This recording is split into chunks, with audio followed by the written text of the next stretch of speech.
আসসালামু আলাইকুম। হাসিনাস কুকিং স্টাইলে আপনাদেরকে স্বাগত। এখন রসুনের দাম একটু কম আছে বলে দেশি রসুন গ্রামের বাড়ি থেকে আনা সেই রসুন দিয়ে একটা আচার দেখাবো আপনাদের। আচারটা খুবই মজাদার এবং স্বাস্থ্যসম্মত। রসুনটাকে এক সাইড দিয়ে একটু ভালো করে কেটে তারপরে রসুনের মাথাটাকে রেখে পরিষ্কার করে নিব। পুরোপুরি খোসা ছেঁড়া লাগবে না, যাতে রসুনটা একটু পরিষ্কার হয় এভাবে করে নেব। ফ্রাই প্যানে কিছু পাঁচফোড়ন দিব, সাথে দিব 2-3টা এলাচি আর অল্প পরিমাণে দারচিনি দিয়ে সাথে এটাকে হালকা টেলে নেব। টেলে একটা ব্লেন্ডার জারে গুঁড়ো করে নেব। একেবারে মিহিন পেস্ট হবে না, মিহিন গুঁড়া হবে না, একটু আস্তে আস্তে থাকবে মোটামুটি একটু। তারপর আবার ফ্রাই প্যানে অনেকটুকু তেল দিয়ে দিলাম। কোয়ান্টিটি বলবো না, কারণ কোয়ান্টিটি আপনারা নিজেদের মতো দিয়ে নেবেন। রসুনটা যাতে ভিতরে ডুবে থাকে এই পরিমাণে তেল দিতে হবে। তেলটা গরম হয়ে গেলে রসুনটাকে আমি ধুয়ে ভালো করে ঝরা দিয়ে রেখেছিলাম, সেই ঝরিয়ে নেওয়া রসুনটাকে আমি দিয়ে দিলাম তেলের মধ্যে। এখন ভেজে নিব। এটা ভাজা হতে থাকবে তেলের মধ্যে, এটা একটু ভেজে নেব। আর এটার সাথে আস্তে আস্তে আমি সব কিছু অ্যাড করব। এখন কিছু দিয়ে দিলাম শুকনা মরিচ। শুকনা মরিচের বোটাটা আমি ফেলিনি যাতে ঝাল না হয়ে যায়, তো শুকনা মরিচ দিয়ে দিব। সেই সাথে দেখার সৌন্দর্যের জন্য দিয়ে দিব কিছু কাঁচামরিচ।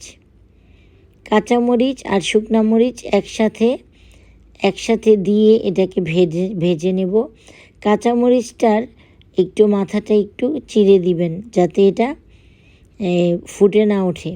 দিয়ে দিলাম আরও কয়টা এলাচ আর দারচিনি, এক টুকরা দারচিনি দিয়ে এটাকে আমি আবারও চুলায় জাল করব মিডিয়াম লো হিটে। দিয়ে দিলাম কয়েকটা তেজপাতা, ফ্লেভারের জন্য এগুলি দেয়া লাগবে। এখন এটাকে ভালো করে নেড়ে চেড়ে নিব। নেড়ে চেড়ে আস্তে আস্তে এটা ভাজা ভাজা হতে থাকবে। আর এদিকে আমি পাঁচফোড়নটাকে গুঁড়া করে নিব।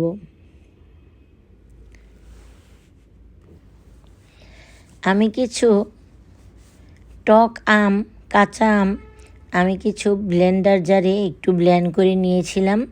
একেবারে আস্তও না, একেবারে কী বলে পেস্টও না, মোটামুটিভাবে এটাকে ব্লেন্ড করে রেখেছিলাম। আমি সেই আমটা দিয়ে দিব। এটাতে অনেকে যে দেখতে পাচ্ছেন আমটা কীভাবে কেটে নিয়েছিলাম, তো অনেকে এখানে তেঁতুলের পাল্প দেন, তো আমি এখানে আম দিয়ে দিলাম। যেহেতু আম বাসায় ছিল, তেঁতুল দিলাম না, যে আমের একটা এক্সট্রা ফ্লেভার আসবে বা খেতে মজা লাগবে। তো নাড়ছি একটু পরপরই নেড়ে দিচ্ছি, যেহেতু আচার জিনিসটা লেগে গেলে ভালো লাগবে না। তো এখন আমি বাসায় বানানো কিছু বিট লবণ দিয়ে দিলাম। বিট লবণে একটু আলাদা একটু ফ্লেভার আসে, তো বাসায় আমি বানিয়েছিলাম, সেই বিট লবণটা দিয়ে দিলাম। দিয়ে আবারও একটু নেড়ে চেড়ে দিব। আচারটা নাড়াচাড়ার মধ্যেই রাখতে হবে যাতে ভিতরে লেগে না যায়। এখন আমি এটাতে দিয়ে দিব কিছু আখের গুড়। এটাতে আমি চাইলে পানি দিয়ে গুলিয়ে দিতে পারতাম, কিন্তু দিইনি। আখের গুড়টা আস্তই দিয়ে দিলাম, গলে যাবে। এটাতে মিষ্টি বেশি একটা মিষ্টি দিব না, একটু টক হবে, হালকা একটু মিষ্টি হবে। আর চাইলে রসুনের সাথে মরিচগুলোকে ডলে খাওয়া যাবে। এখন সেই পাঁচফোড়ন, এলাচ আর দারচিনির গুঁড়াটা আমি অ্যাড করে দিয়ে দিলাম। দিয়ে আবারও ভালো করে নেড়ে চেড়ে নিব।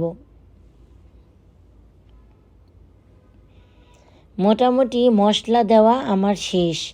এখন আচারটা রান্না হবে। আমি একটু পরপর দেখছিলাম রসুনটার কী অবস্থা। রসুনটা প্রায় 70% কুক হয়ে গেছে, এখন আর একটু কুক হবে। এই আচারটাকে রেখে জাল দিয়ে তারপরে আবারও জাল দিতে হবে। রাতে যদি আচারটা বানাই আমি, তাহলে সকালে আবার একটু জাল দিতে হবে। এরকম করে একবার দুবার জাল দিয়ে তারপরে বয়মে ভরতে হবে।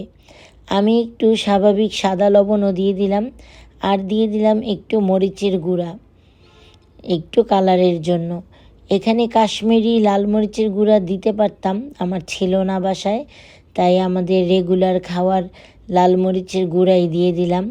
দেখতে পাচ্ছেন কতটা লুকস সুন্দর এসেছে, কতটা ইয়ামি হয়েছে। এই কাঁচামরিচ আর রসুন একটু ডলা দিয়ে যদি গরুর মাংস দিয়ে ভাত খাওয়া যায়, তাহলে কী না মজা লাগবে। আমার বলতে বলতে জিভে জল এসে যাচ্ছে। তো এখানে দেখাচ্ছি আপনাদের বয়মে ভরার সময় কতটা সফট হয়েছে, দেখতে পাচ্ছেন রসুনের কোয়াগুলো বের হয়ে আসছে। আর এই রসুনের আচারটা কিন্তু আপনার হেলথের জন্য ভালো, সব কিছুর জন্য ভালো। রক্তে কোলেস্টেরলের পরিমাণ কমাবে, আপনার হার্টের জন্য ভালো, খেলে লিভারের জন্য ভালো, লিভারটাও একেবারে চর্বিমুক্ত হয়ে যাবে।